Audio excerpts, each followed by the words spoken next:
let's talk about Sergio Conceiçao because I don't. Okay, so here's how I look at it, and this is, and I've made some mentions on this on Twitter, or X or whatever you want to call it. And this is a very low-reaching theory, but it's a very easy one to make. And I think here's how things went down. Back in May, we were all clamoring for Conceiçao to take over from Pioli.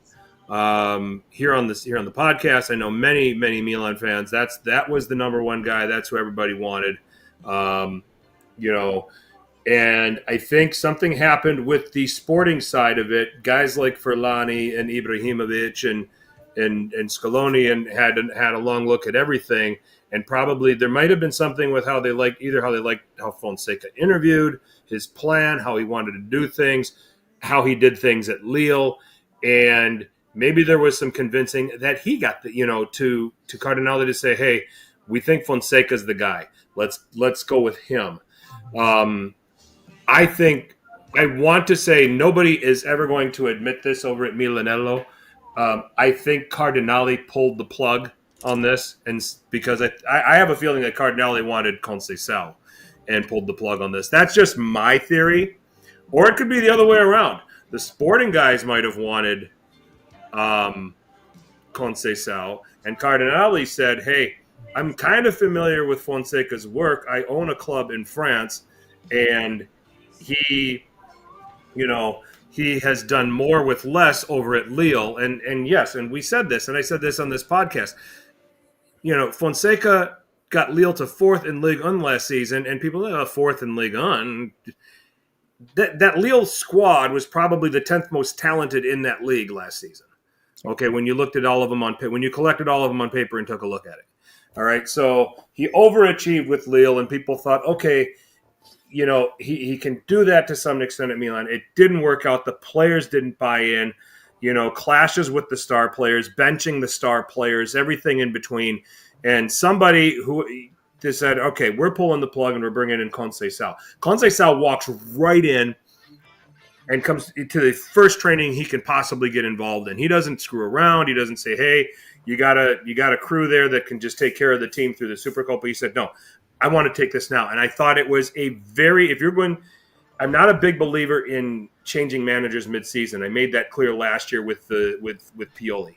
But in this case, this was the time to do it, where Super Coppa really could be looked at as a mini preseason for Milan. Okay, so that Conceiçao could have that week with these players. And as he has said, and he has said all the right things from the second he's walked in, from the second he arrived at Malpensa, he said, I need to evaluate what I have here first, then we can talk about Mercato. Okay? So this was a preseason. So he could have lost Friday to Juve, but he would have, and it still would have been a plus for Milan and Milan fans, because even in that game, there was a change in attitude of this team that had you encouraged. So they find a way to come back and win that game. They find a way to come back and beat Inter after being 2-0 down. And I will tell you, the mentality of this team is night and day. You only needed, and I said this to a friend of mine this morning, I only needed to watch the first 20 minutes of the Juve game to say this is a different Milan. There's a discipline here. There's an attitude here. This was not, even in the Real Madrid and Inter wins that Fonseca ushered in, I didn't see this. So a very, very immediate impact. And very impressed with how this has started. Devil's advocate, let's just hope this isn't a new coach bump. But so far, so good. And right now, just from the sample that we have and what we've looked at, Milan has signaled their intent, and they're going to be a team that nobody in Serie A is going to want to play the rest of the way. Yeah, no, well said. I certainly think there's partly a new manager bump, but I don't think it's like just that. I think it's Conceiçao implementing his style very quickly. And the team, the superstars, reacting quite well to all this. This is fantastic. I think from what I've read and kind of what you said is that it looks like Ibra, Furlani, Moncada are the ones who wanted Fonseca. Cardinale wanted Conceição the whole time. Or But it could have been the other way around. We don't know. we don't know. But that's the rumor, and then Jerry eventually pulled the plug. But again, we don't know. But either way, right decision, right time. Fonseca just got his panettone for Christmas, but didn't last up much after that. And yeah, I mean, you watch that game. I wasn't hopeful for the Super Coppa. Not the, Super Coppa is a Mickey Mouse tournament for me anyway, especially now that it's in Riyadh, not in Italy. Yeah. But I wanted to see how the team reacted to this news. Would they change anything? And to your point, first 20 minutes of the Super Coppa against Juve looked disciplined, looked far better than what we've seen before. But then they kind of regressed to what they were under Fonseca. Gave up that goal to Yildiz, poor defensive marking there. But halftime came, and then the adjustment looked like a night and day team, as you said. They started playing much more disciplined, started playing the pressing game. Our friend Kiralisa Rohit Raji, he made a nice analysis of what to expect with Conceiçao, and it's pretty much what we saw. Good pressing, high line. Leao was fully engaged, attacking the back lines. You never see that from Leao. Even under Pioli, you never saw Leao attacking with as much intent. All these players know you have to play hard for Conceiçao or you're not going to play. And I think that caused a wake-up call when they had that two practices in one day on his first or second day. He's like, we're here to work. I'm not here to make friends. I'm here to win. Mm-hmm. And he's got that side of it too, but he's also a much better man manager than Fonseca. Fonseca is about my way or the highway. Conceiçao is like that, except that he embraces the superstars. He wants the superstars to succeed, and he's going to give everybody a fair chance. And so far what you've seen is Leao, Pulisic, and Teo Hernandez all blossoming in the first couple of games under Conceiçao, and Magnon as well is playing back to his old self. And so, yeah, they look good. Juve had their own mistakes that kind of led to that game. And then Inter 2-0 lead, and they came back. And I think the promising thing is the fight back is what we haven't seen since Pioli in the Scudetto year. So far, so good. Great signing. Like I said, many of us wanted Conceiçao from the beginning.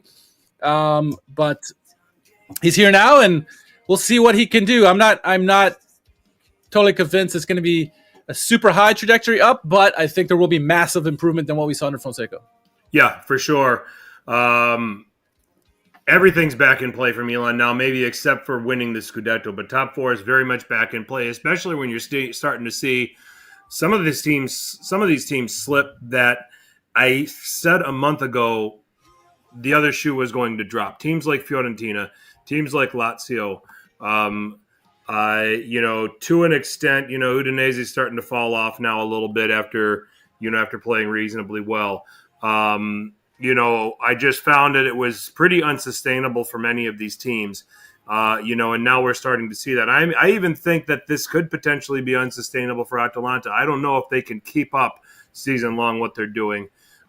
So far, they're doing a great job of it, but excuse me, but it remains to be seen whether they can sustain it over the course of a 38-game season. So all of that is in play. The Champions League, not winning it maybe, but certainly going deep into the competition. They're in a good position there as it is with the 2 games remaining. And maybe in a position for top 8 and getting a bye straight into the round of 16. So these are all these suddenly are all in play, and there's a much more positive outlook for the Rossoneri than there was, heading into this holiday season and prior to hiring Conceiçao. Yeah, curious to see how the season goes. My biggest question with all of this, I love the signing, I love everything about it, but how much time will he get? Will they wait till the end of the season? If they don't get the results that they're hoping for, do they pull the plug? I hope not. I think he needs to get this season plus a full season next year to see what he really can do. 6 months is not enough for almost any manager. You don't make this kind of appointment without giving him another full season and a preseason to work with. So. You hope, but this management, Redbird, is to be determined right now. We thought we knew what we were coming into, and it's been mixed results so far. So I am not positive that they know exactly what they're doing. So sure.